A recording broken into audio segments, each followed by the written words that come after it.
But does he care about that isolation? Let's talk to Duyeon Kim, Senior Non-Proliferation and East Asia Fellow from the Center for Arms Control and Non-Proliferation. She joins me from Washington. I know you had been expecting such a test to take place.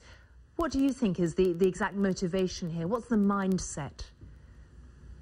Well, first of all, this nuclear test clearly defies international warnings, and it's a clear violation of past UN Security Council resolutions and international agreements.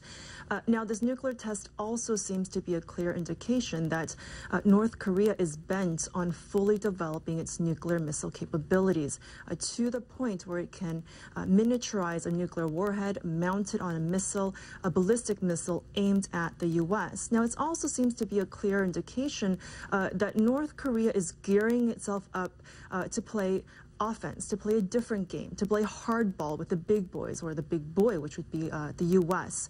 So by raising the stakes, by creating a volatile situation on the Korean Peninsula, North Korea might be wanting to force Washington into peace talks sooner than planned.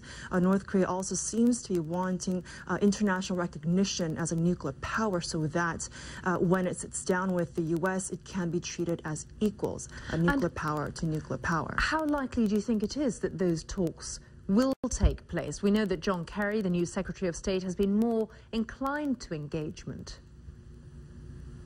Well, the important thing to remember about this permanent peace mechanism on the Korean Peninsula is that in 2005, the six-party talks, a joint statement agreed to discuss or to begin discussing establishing a permanent peace regime on the peninsula in a separate forum at an appropriate time. Now, the important element there was a clear understanding that denuclearization has to come first before any talks of peace or a peace treaty or a peace mechanism.